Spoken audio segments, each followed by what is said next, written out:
Hello and welcome to another edition of Money Script Monday. My name is Sean Brady, and today we're going to be talking about how to properly fund an index universal life policy per the IRS guidelines. Now, in the early 1980s, many people started to go a more predictable and tax-favored path. E.F. Hutton, a brokerage firm, they were the ones who generally regarded as the mastermind behind structuring life insurance in a way that allows people with greater safety of their money and less volatile rates of return on a tax-free basis. They were the ones who really helped people pursue this unique financial strategy. They began to reposition serious amounts of cash into maximum funded life insurance policies for the primary purpose of accumulating that capital on a tax-free basis for goals such as retirement. They took out small life insurance death benefits and they put in the most premiums allowed. So again, they were taking out the least amount of insurance and putting as much premium as they could as quickly as they could.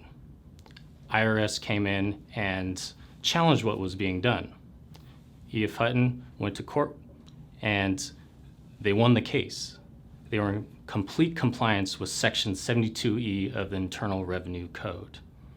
Now, since the 1980s, tax laws and tax codes related to universal life have changed over time and really evolved. And since taxes have a profound impact on your wealth accumulation, it'd be wise for you to really understand these key tax codes: TEFRA, DEFRA, and TAMRA. Now, the legislators passed the Tax Equity Fiscal Responsibility Act of 1982, known as TEFRA, and then 2 years later, the government passed the Deficit Reduction Act of 1984, known as DEFRA. And under these laws, the TEFRA-DEFRA corridor was established. And what this corridor did was dictate the minimum amount of death benefit required based upon an insured's age, gender, and health to accommodate the aggregate premium basis allowed into the life insurance policy. Now, if a policy doesn't comply with the TEFRA-DEFRA corridor, then that would exceed the definition of life insurance, and that policy would no longer get to enjoy the tax-free status of Section 72E Internal Revenue Code, nor would it allow them to access their money tax-free under Section 7702. Now, more and more Americans began to still see the value behind putting their money into these types of accounts, and when this was happening, banks and credit unions began to complain. And in response, the government passed the Technical and Miscellaneous Revenue Act in 1988, also known as TAMRA. And TAMRA slowed the amount of money going into universal life contracts. So simply put, the TAMRA citation policies after June 21st, 1988, no longer could fund in a maximum single premium under the maximum TEFRA-DEFRA guidelines, and those policies would no longer get to enjoy the tax-free income streams if they were to fund it in 1 year. Now, the guideline single premium, or GSP, is the max amount you could put in the initial 11 years or so. And since people wanted to fund in the GSP in the very first year, TAMRA required them to spread those funds over a 5 to 7 year time frame. Now, when you're structuring a life insurance policy as a superior capital accumulating and tax-free income vehicle, it is crucial that you understand the ways or tactics to lower the life insurance costs to accommodate that guideline single premium. Now, many financial professionals are not taught these strategies, nor do they understand them. So it is crucial that you work with someone that knows how to properly structure these types of policies so it could give you the optimal performance.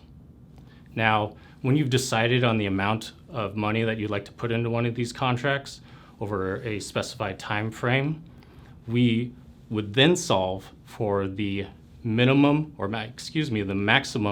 TEFRA-DEFRA guideline death benefit using sophisticated software, and then you would fund in that premium that you would like to put into the policy as quickly as you can and as fast as the IRS will allow. Now, let's compare your index universal life policy to this bucket here. The size of the bucket is determined upon the amount of premium that you'd like to put into your policy, and the death benefit that's going to accommodate that amount of premium at your specific age. Now, let's say this particular bucket has the room for $250,000 premium. And with that is going to come a $650,000 minimum level death benefit.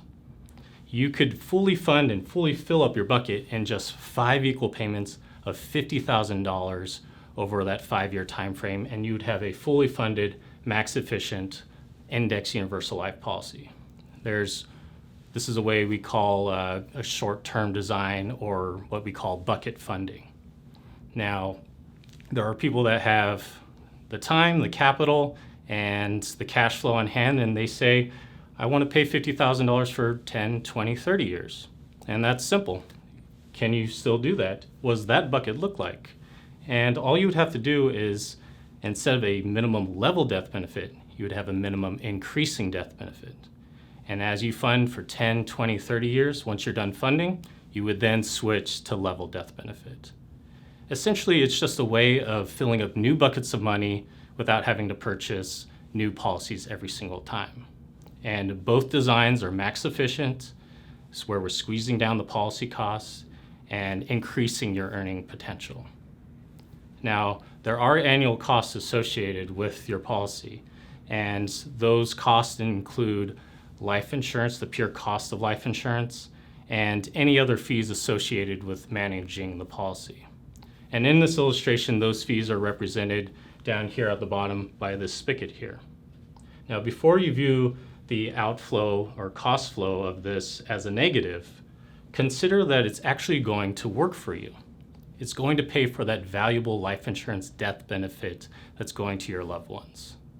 It's essentially watering this little money tree down here at the bottom, and that's going to grow and transfer to your beneficiaries tax-free upon your passing. Now, when you open an index universal life policy or bucket, you're going to want this spigot down here at the bottom to drain the least amount possible. So your internal rate of return is the highest possible. And that is the main and key idea to properly funding your index universal life policy with respect to the IRS guidelines. Now, that concludes today's presentation. Thank you for watching, thank you for attending, and we'll see you next time on Money Script Monday.